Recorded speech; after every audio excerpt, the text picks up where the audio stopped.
식량 안보 지수가 와 굉장히 빠른 속도로 떨어집니다.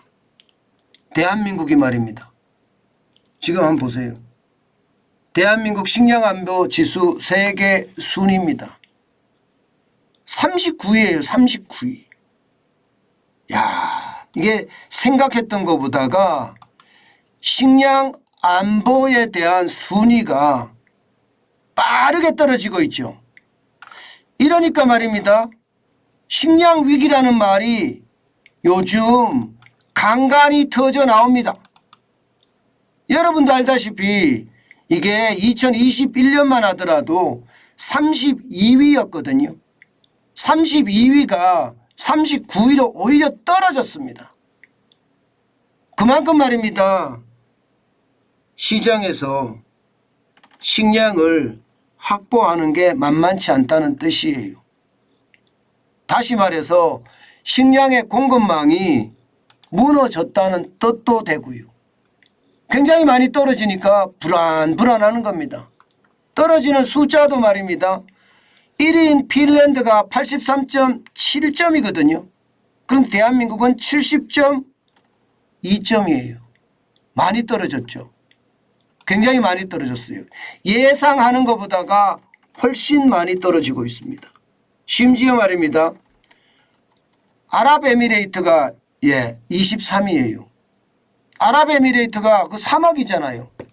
사막인데 거기는 75.2% 2점이거든요.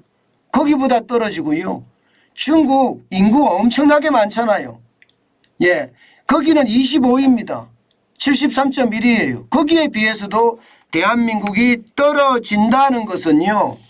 어떻게 생각하면 굉장히 충격적으로 지금 나빠지고 있다는 이야기입니다. 저는 이런 것을 보면서요. 국가 지도자들의 국가관을 좀 의심할 수밖에 없습니다. 지금까지 국가 지도자들은 무슨 일을 한 건가요? 아니 식량 안보에 대한 위기가 이렇게 커지는데 가만히 있었다는 이야기가 되는 건가요? 저는 그렇게밖에 안 보입니다. 뭐 몇 년 전만 하더라도 여러분들 다 들으셨을 거예요. 아니 쌀이 남아 도는데 북한 갖다 줘야 되겠네. 이런 이야기가 얼마나 많이 나왔는지 여러분도 기억하시죠? 쌀이 남아 도는데 우리가 무슨 식량 걱정을 하느냐 이렇게 이야기하잖아요. 그러다 보니까 너무 등한시했어요. 너무 등한시하다 보니까 지금 충격적인 결과 지금 만들어내고 있다는 뜻입니다. 사실 쌀이 남아 도는데 그렇게 이야기하지만요. 쌀 자급률도 100%가 안 됩니다. 지금은. 2019년 기준으로 봤을 때 쌀 자급률이 92.1%예요. 100%가 안 돼요. 아니 이게 100%가 아니라 120%, 150%, 200% 이렇게 넘어가야 정상 아닌가요? 그런데 안 되잖아요. 2019년 기준으로. 지금이라고 해서 이게 더 줄어들었으면 줄어들었지 더 늘어나지는 않아요. 물론 뭐 인구가 줄어들기 때문에 더 좋아진다 이런 이야기도 나오기는 하지만요. 현실적으로 그렇지 못하다는 이야기예요. 그러니까 쌀이 남아돈다는 그런 뭐라 그럴까요? 만족감에 도취되어 있다가 식량 자급률을 놓쳤다 이렇게 생각하면 되는 겁니다.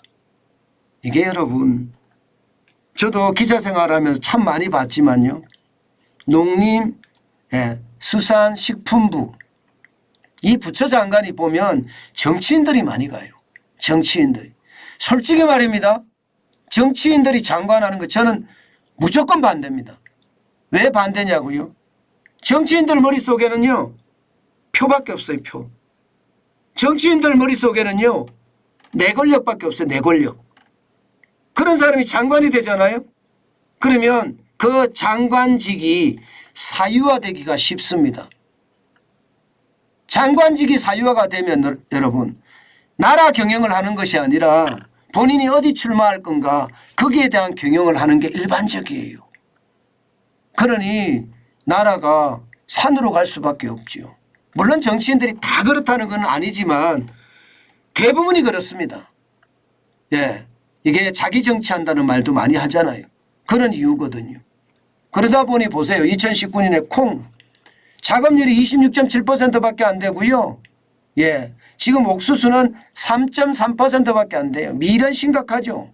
밀이 사실 우리의 제2의 주식 아닙니까? 쌀이 주식이라면 제2의 주식은 밀이거든요. 밀의 작업률은 0.7%밖에 안 됩니다. 0.7%. 진짜 심각한 수준이죠. 진짜 심각한 수준이에요. 이러다 보니까 말입니다. 식량 자금률이라고 해야 되나요? 식량 자금률 굉장히 심각해졌습니다.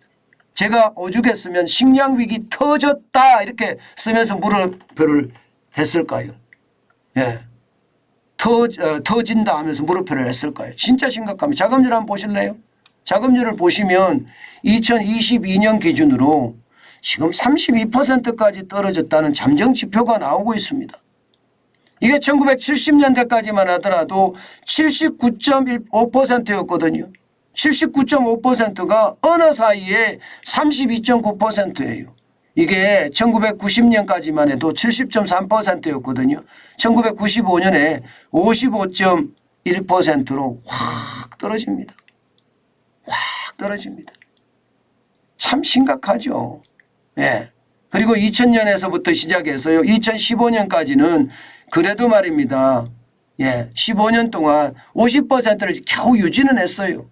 그런데 2020년에 50%마저 무너졌죠. 45.8%. 예. 2021년에는 44.4%.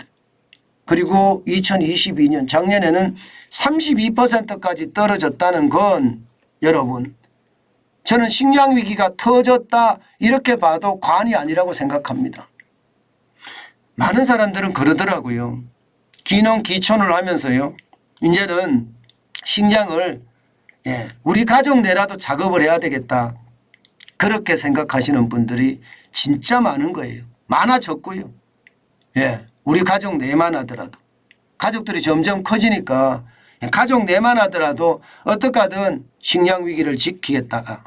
예, 식량을 지키겠다. 그러면서 기농하시는 분들 여러 가지 작물 재배하는 거 저도 많이 보거든요. 물론 쉽지는 않죠. 그러나 이게 식량 작업을 앞으로 더 늘려가는 것은 어쩌면 우리 국가를 위해서 반드시 해야 될 그런 내용이 아닌가 저는 그런 생각을 해봅니다. 예, 이게 위정자가 대통령이 되면요. 이런 게 안 돼요. 권력을 사유화해서 국가 운영을 하지 않는다는 거죠. 얼마나 더 오랫동안 권력을 끌고 갈 것인가 거기에 대한 고민만 하기 때문에 위정자들이 대통령이 안 되고요. 진짜 국민을 생각하는 사람들이 되면 좀 더 나아지지는 않을까.